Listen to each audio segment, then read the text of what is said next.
If you haven't seen this trailer, you guys are trolling. So let's start just by basically watching the trailer. Sanctuary has always been trapped amid the eternal conflict. A war between angels and demons. But Lilith serves neither side. She was banished ages ago, but this world is her creation. My children, the lords of hell are coming to devour our world. Hell is coming. Hell is coming. Resist her temptation! I have not come to save, but to empower. I will give you freedom and more. May we fight true in his holy name. The time of prophecy has come, knights. We march on hell. I'm glad to be alone, to save me. See now the work of your faith! Keep me record of the wreckage of my life. Gotta recognize the limit in my mind. Your lives and those of all humanity depend on what you do next. If we can't stop Lilith, we'll all be damned. And I'll be alone. I'm glad to be alone. That's what I was talking about. When it comes down to cinematics, Blizzard knows how to make goddamn cinematics. Sure, as a boomer that I am, I'm fucking old. This doesn't resonate with me as it should, because you know I'm an old player. We had the dark music. That's what I was saying in the previous video. What Blizzard is doing, they're targeting the casual player base of Zoomers. So they throw in Zoomer music. Tell me what you want. This shit slaps. This shit straight up slaps. But you might be thinking, oh my god, yeah, I'm kinda interested. This looks amazing. You know, you kinda got me hooked in. But what the fuck is going on? Who is Lilith? Why is she evil? Why is she hot? What's going on? You know, what do you mean? The Sanctuary is her creation. So this is what Blizzard is doing. They summarize the entire story of Diablo 1, prehistory, the entire universe, Diablo 2, and Diablo 3.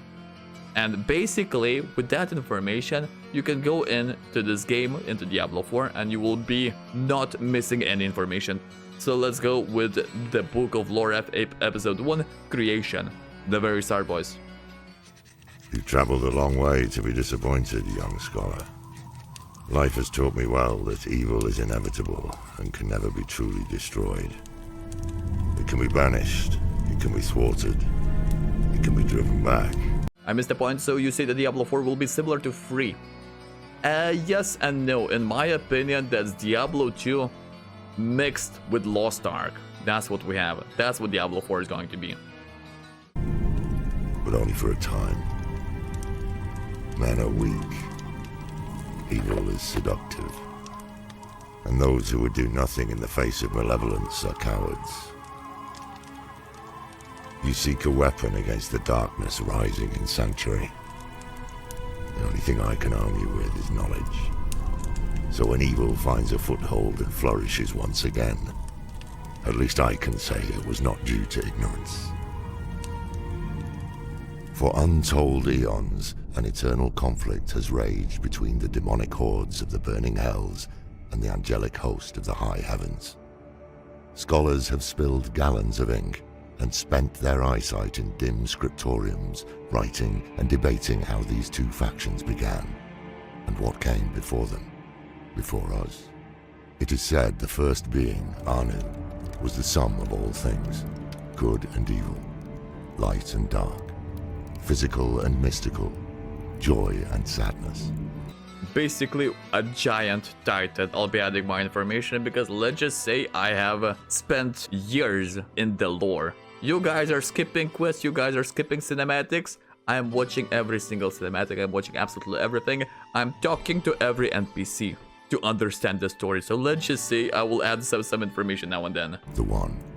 Anu wished to be free from the malignance of evil, and so separate and expelled the darkness within.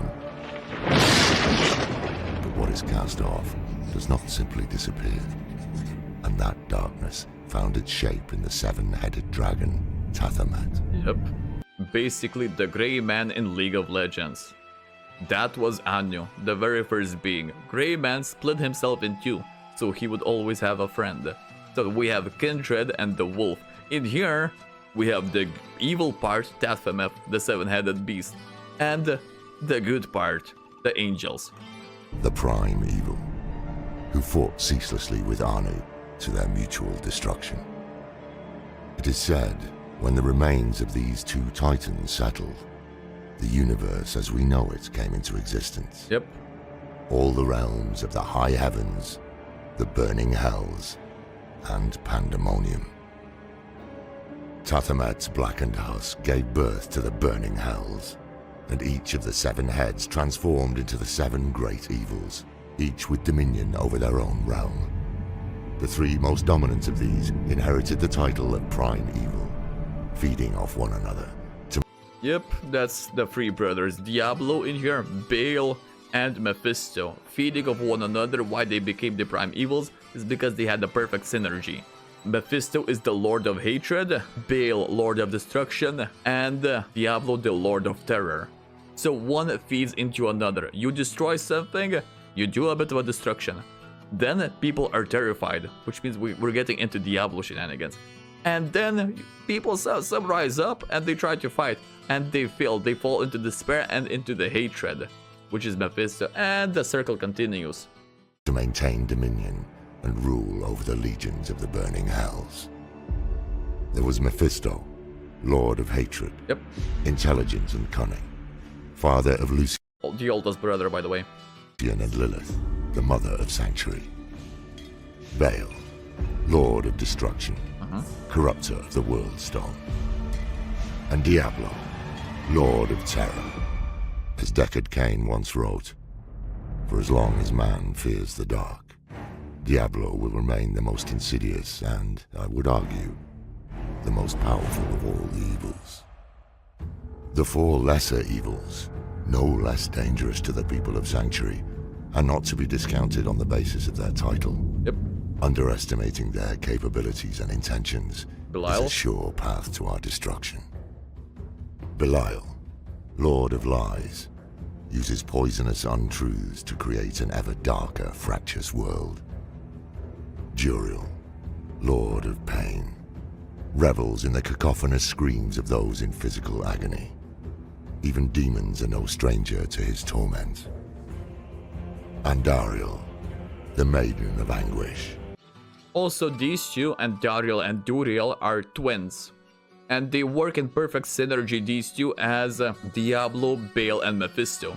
Because Duriel inflicts physical pain, and then people are suffering from physical pain and also in anguish. And this is where the Maiden of Anguish comes in. This is where she thrives. So these two also got kind of powerhouse. Is the counterpart of Juriel, whereas he delights in bodily torment. Yep. Andariel derives pleasure from anguish of the mind and soul. Asmodan, the Lord of Sin, a clever manipulator and master of temptation, loves vice in all its forms, but revels most in the failures of others. Demonic hordes spawn from the vile cavities of the burning hells, a host of ravenous, furious monstrosities that reflected the poisonous elements of their progenitor. There are demons beyond counting in the burning hells. At the center of the high heavens lies the crystal arch, said to be formed of Anu's spine. When it vibrates in perfect harmony, an angel is created, embodying an aspect of what Anu had once been. The purest of these become archangels, and 5 rose above the rest to lead the host of the high heavens. Imperius, Archangel of Valor, a brilliant tactician who commanded the warriors of heaven and led them into battle with hell. Also a bit of an ego freak. Has a bit of a god complex, by the way. But whose pride has led to much destruction. Go. Tyrael, former Archangel of Justice, who abandoned his rigid dedication to justice and took up the aspect of wisdom instead. He supported the many causes of humanity, renounced his angelic nature, and fell to earth as a mortal. Yeah, because basically he was the angel of justice, and as previously mentioned, Imperius had a bit of an ego. Tyrael said, I am bringing justice, I am justice itself. And it wasn't just what they were doing to humans, they wanted to allow humans to die. Tyrael said, no, that ain't happening, we need to help them. And that's why they had the epic 1v1 fight with Imperius, and Tyrael said, you know what, that I'm out. And Tyrael dropped his position and he became mortal. Sanctuary would have fallen to darkness long ago without his aid. Inarius, creator of Sanctuary, served under Tyrael and was an advisor to the council. Yep. Until he rebelled. Auriel, the Archangel of Hope, who embodies the shining light of a bright future and sees the potential for good in all things, but who is no less a warrior than the others, dispatching those who spread despair and darkness. She is said to lead the chorus of the high heavens in harmony. Ethereal, the Archangel of Fate, who comprehends the tangled web of fate and time, though the future of humanity remains obscure to him, unseeable because we are not of the natural order of creation. Malthael, the former Archangel of Wisdom, who fell to darkness and brought ruin to Sanctuary when he abandoned the aspect of wisdom and took up the aspect of death. Also, he was the leader of the Angiris Council. So what is Lorath saying? That the 5 OP angels, they had the council and basically they were ruling the entire high heavens. Malthael was their leader. Then Malthael went on a bit of a self-exploration, self-searching. And he abandoned his position, so that's why Imperius grabbed his position as a leader, and his ego led to a bit of different things in here. Also Malthael, yeah, then he became the aspect of f***ing death. I encountered him once, long ago, and barely escaped with my life. Few who met him after his transformation survived. After all, no one can stop death. Oh. Well, we did. These 5 archangels formed the Angiris Council and ruled heaven in harmony until Malthael abandoned heaven. The council fell to confusion and dissension. Their unity diminished. Alongside heaven and hell, there is a third realm, and this is where our next story begins and ends. Where Anu and Tathamed slew one another, the violence scarred the cosmos and birthed the plane of pandemonium. It was here the World Stone, also called the Eye of Anu, came to rest. A mountain-sized artifact of infinite power that embodied the endless cycles of birth and death, destruction and creation. Desire to control its infinite power fueled the eternal conflict, until Inarius and Lilith stole it, and used it to create Sanctuary. The hour grows late, the fire is dying, and the cold is unrelenting. Come back if you're still alive, and I'll tell you the tale of our creation. Of our creators, Lilith and Inarius, mother and father of Sanctuary, and the long, bloody history of the eternal conflict. For now, we should rest, and I pray your dreams are not as dark as mine.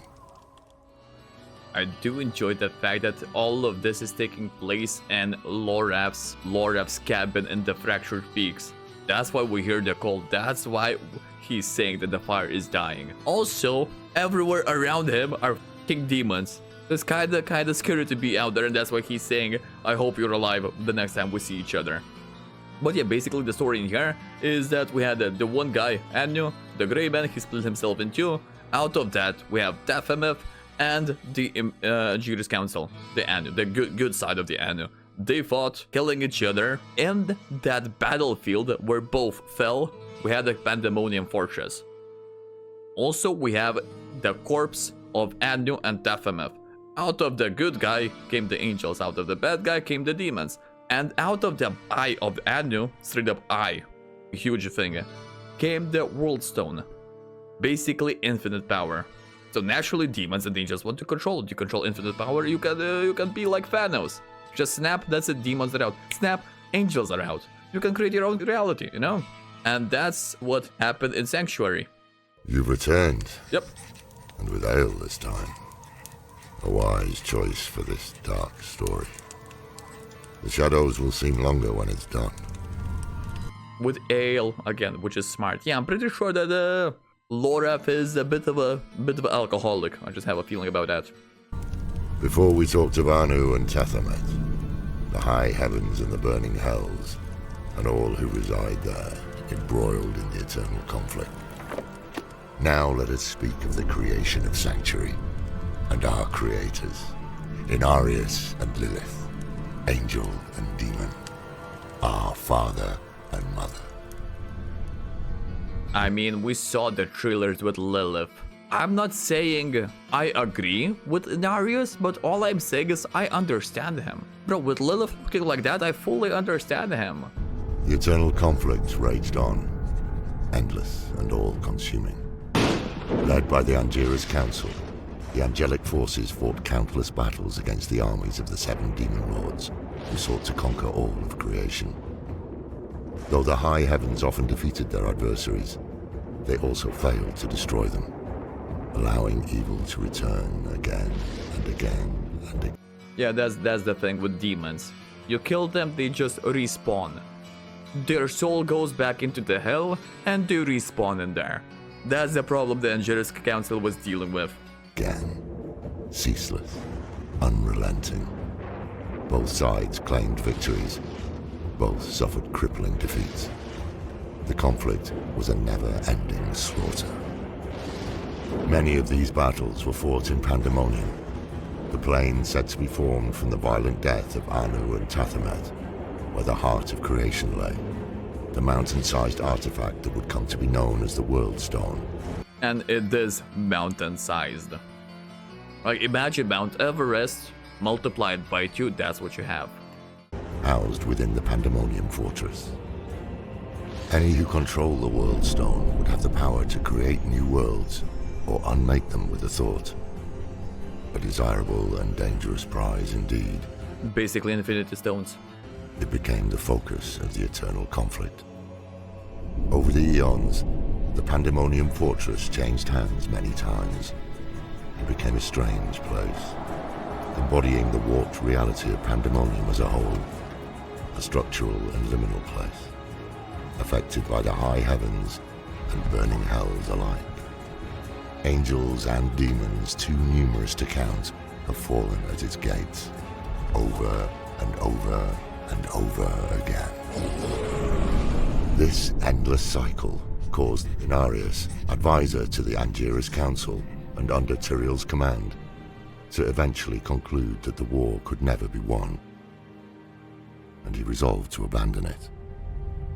Elsewhere, Lilith, daughter of hatred, was arriving at a similar conclusion. On her father Mephisto's role in the eternal conflict, Lilith once wrote, "My father is content to fight the same battles and the same foes while everything turns to ashes." Because that's the ideal plan for the trio, for the 3 prime evils. Diablo, Baal, and Mephisto. That's all they want, pure destruction. The war will never be won so long as he and his brothers lead. There is an end to it, but fools like my father are too blind to see it. Inarius and Lilith, angel and demon. Separated by a vastness in distance and experience that is difficult to comprehend, they came to the same conclusion. They must escape the eternal conflict. I wonder if the cosmos had ever contemplated such an unholy alliance and divine union. I wonder if creation shuddered in horror and awe, as Inarius and Lilith gathered others to their cause, fellow renegades, seeking escape from the ceaseless fighting. The details of their meeting, like so much of our history, is obscured by the relentless passage of time and myth. But the great heraldric scholar Deckard Cain tells us of Inarius, wounded or marooned in the Pandemonium Fortress, meeting with Lilith. Lilith was not spared the hatred of her father Mephisto, and from time immemorial had awaited an opportunity to rebel. For the first time, So basically she has daddy issues. combatants in the eternal conflict not only set aside their differences, but How can angel work with the devil? Brother, if the devil looks like this, I can be an angel, I can work with that. Just saying. also formed a union. It's difficult to imagine, but legends tell us that Inarius and Lilith forged an alliance that would alter the course of the war, reality itself, and all of existence. Inarius and Lilith pledged themselves to their joint cause of escaping the eternal conflict. United in purpose, both resourceful and wise in their way, they managed to gain control of the World Stone and hide it from the watchful eyes of the heavens and the hells. Working together, they shifted the World Stone into a pocket dimension, hiding it from the opposing powers of the eternal conflict. There, they used its extraordinary power to shape a new world, a refuge free from war, free from unending strife, a sanctuary. Yep.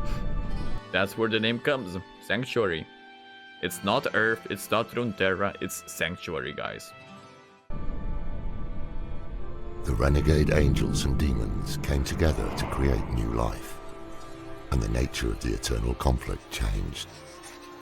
The joining of the opposing natures within these firstborn made beings unlike any before.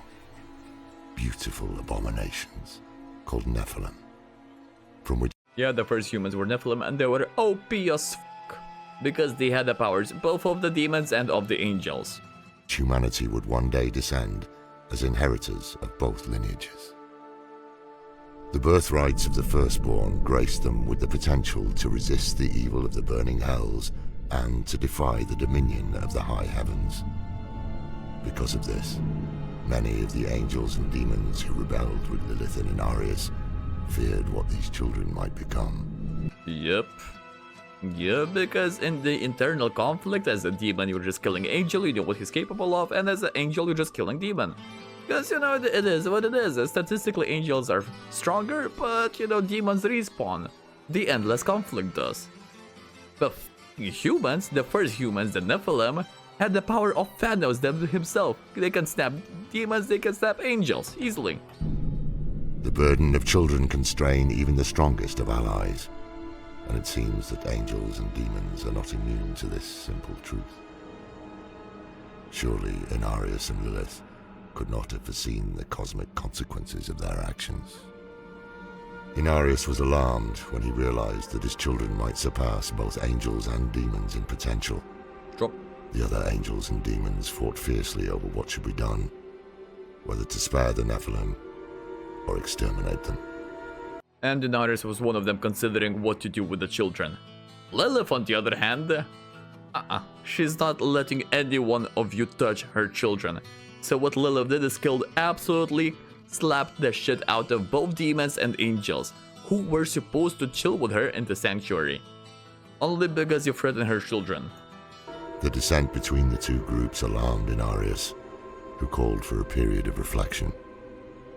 Lilith, driven into a mad frenzy by the threat of her children's extinction, Had no chill. ruthlessly murdered each and every renegade angel and demon, Yep. leaving only Inarius to discover the carnage she had wrought.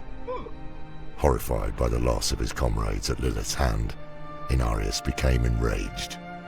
But still he could not kill Lilith. Instead, he banished her from the sanctuary they had created together. Simp. Inarius then attuned the World Stone to diminish the powers of the Nephilim over time, and disappeared in the aftermath.